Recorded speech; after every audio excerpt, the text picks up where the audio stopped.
So, before we get into the meat of things, we do try to invite someone to give us a keynote address, something to show you where the future might take you with an interest and a passion for science and engineering. So I'm very, very happy that today I welcome Sujata, who has a background in electrical engineering and critical embedded aerospace systems. And she was an engineer working on the out-of-flight systems for Airbus commercial jets, and currently works as a senior spacecraft control systems engineer at Telesat in Ottawa. Sujata is a pilot and an executive member of the Eastern Ontario chapter of the 99s. That's an international organization of women pilots that promotes advancement of aviation through education, scholarships, and mutual support. Please welcome Sujata for her keynote address.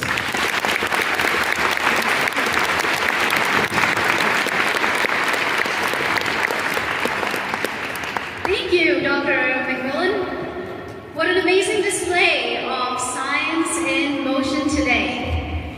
Judges, organizers, participants, and friends, it is an honor to join you at the award ceremony of the Ottawa Regional Science Fair 2024.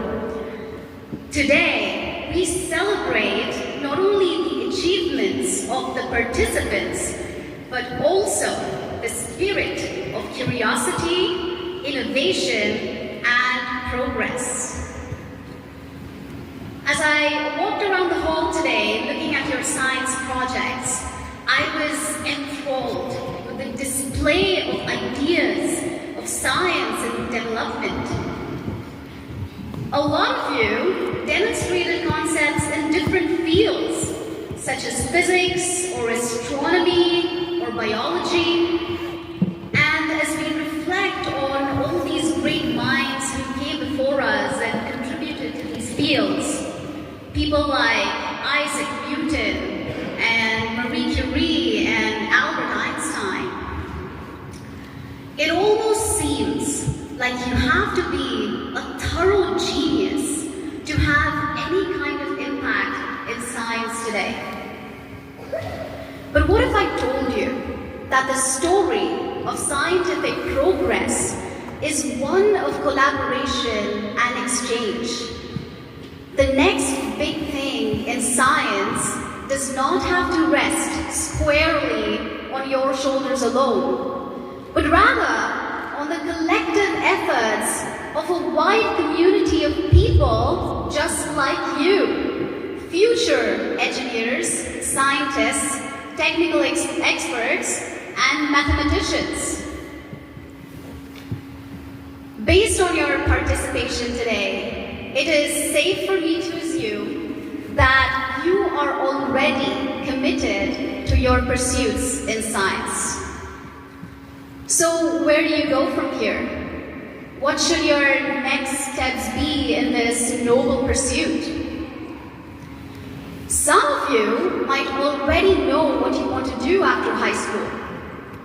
Some others might be on the fence.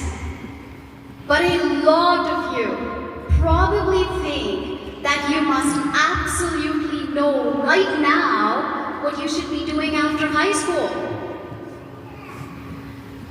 There might be some truth to that, but allow me to challenge that line of thought. As young people, you have the advantage of learning and absorbing information at remarkable rates. You are at an age where you want to expose your minds to different fields in science, math, and art. Are you someone who likes biology but hates math?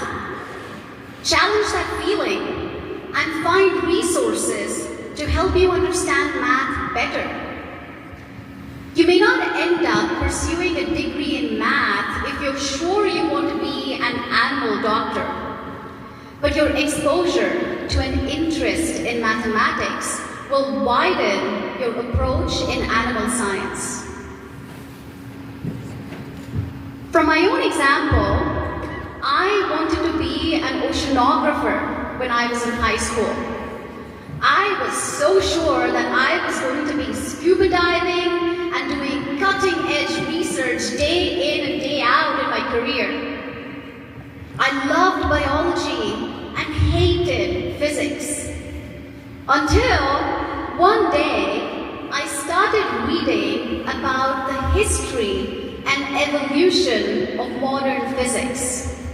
I loved the way physics started with an increasing understanding of forces and motions. And when much of classical physics was understood by the late 1800s, we moved to the incredible and mystifying world of quantum mechanics. So while I still love the oceans and scuba diving, my career ended up in aerospace engineering. I've had the opportunities to work on aircraft flight systems and satellite control systems. One of the most common questions I get when I speak to students just like you is, hey, do I need to study aerospace engineering to become an aerospace engineer? The answer is probably not. Some of my colleagues who work on satellites and spacecraft orbital flight dynamics have degrees in physics or astronomy or mathematics. The important thing here is for you to pursue your interest in an area that you like, in science, technology, engineering, or math. And if you don't like one field after a while, you can always switch to another one. Science can be pretty welcoming and progressive in that way. An interesting byproduct of living in times of scientific progress is living in times of social progress. Some parts of the world, such as ours, enjoy the freedom of opportunity. We have access to knowledge and resources, and we have the ability to ask questions and seek support. This is a huge privilege, one that must not be taken lightly.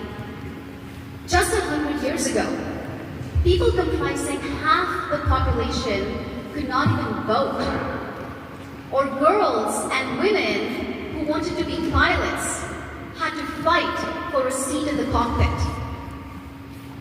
But today, if you are a girl and you want to be a pilot, you have resources at your disposal. A resource I highly recommend is the 99s. The 99s is an international organization of female pilots that was founded about 100 years ago by some very famous people, including Amelia Earhart. Why is it called the 99s? Well, when they met at their first meeting, there were only 99 women pilots from the world, so they decided to name their group the 99s. Today, there are thousands of female pilots in the 99s, many of whom were able to benefit from the outreach, education, scholarships, and community offered by this organization. As I conclude, I urge you, play around with different areas of science, not just the ones you like right now. Reach out to your community and find resources that will support you in your quest. Contribute in groups and organizations in your fields of interest. Participants of the Ottawa Regional Science Fair 2024, you should be immensely proud of yourselves. You've embedded yourselves in the pursuit of science. You will do big things. Congratulations to all the winners and participants.